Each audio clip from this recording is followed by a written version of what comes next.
All right. So now I'll come to the part where I tried to work on a small data analysis example, and I was interested in looking at gradient boosting. There was a data set. This was a competition on Kaggle, where they were trying to forecast the use of a city's bike sharing system, and the data set had 9 covariates. I'm using 8 in my analysis. The first one was date time, and it was a little difficult for me to incorporate that in R.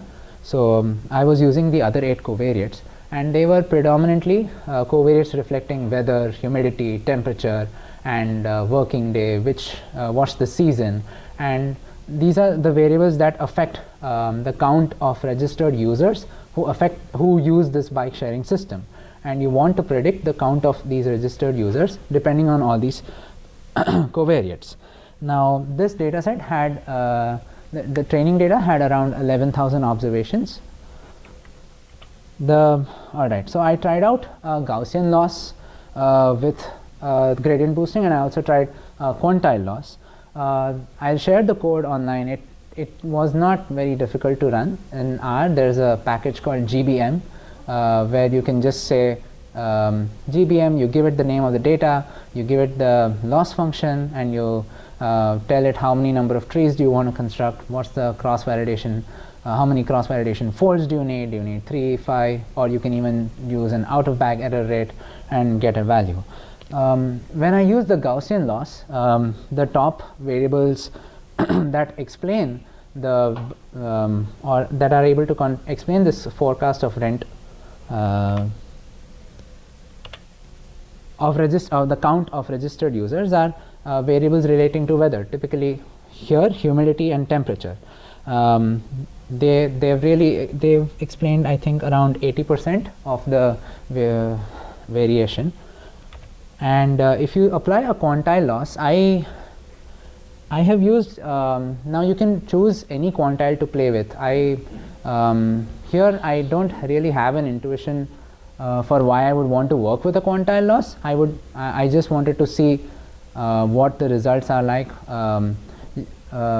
For this example, I guess using a Gaussian loss or an L1 loss is fine.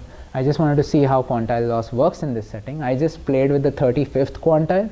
I just took a random quantile, that's all. You could even try the 71st quantile on R, and the results are not too different from what we saw earlier, where humidity and temperature seem to be the most deciding variables in forecasting the bike sharing's rental system. All right, so that was what I have prepared on ensemble methods and gradient boosting, and these are the references. I used there was a paper available on NCBI which offers a very good explanation on gradient boosting, and it covers a lot of topics, and it's very down to earth, also simple to understand, and the best book available for learning any data mining algorithm is The Elements of Statistical Learning. I also want to make an acknowledgement to Josh. He was also very helpful in helping me go through my slides and helping me decide what content I should put, and I had also referred to the slides from his talk on ensemble methods earlier in the year. Thank you for your attention, and if you have any questions, I can answer them. Well, thank you. That was Thanks, it was a really nice overview.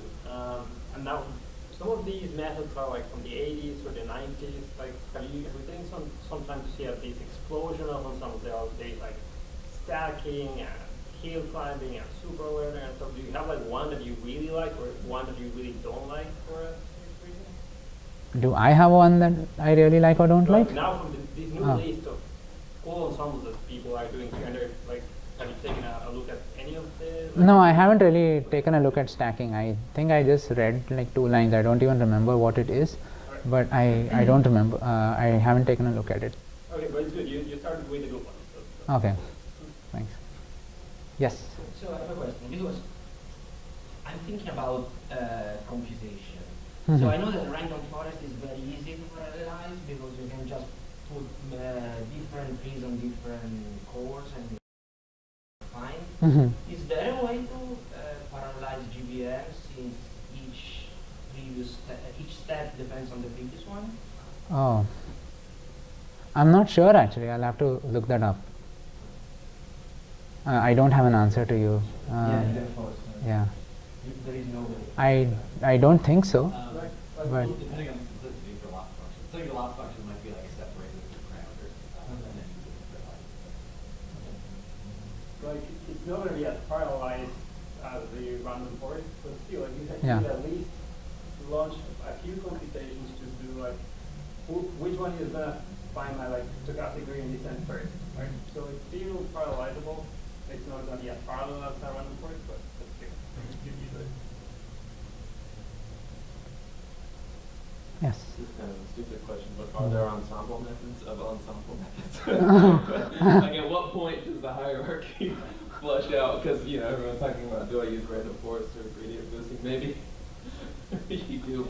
I guess we could. Ensemble methods. Yeah, I guess we could always try to create the hierarchy and see if we have improvement. Yeah. I don't know if you run into that at all. No. Okay, this is better. There is this trend of cluster ensembling. So they do like based on just the posterior probability, Yeah. cluster what methods are similar to each other, and then start like taking the top one from each cluster and then the top two, and then just like trying to assess like if this reducing my need specification or not. So Okay. I guess there's like that kind of ensemble of ensemble, but clustering ensemble. Yeah, yeah.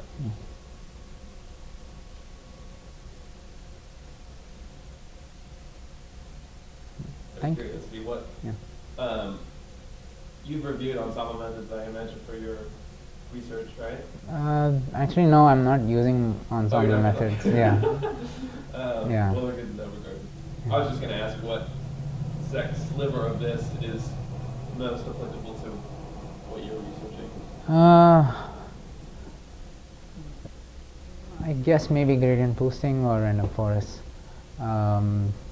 So in my research, I guess I'll typically have, I'll hopefully be working on a multivariate classification problem. Okay. But right now I'm using multivariate probit models to look at it. It's a discrete classification, so there is some latent process which governs the outcome of the response. It's that's what we are working on, and I didn't consider multivariate gradient boosting methods, but I guess they are also an option that I could look at.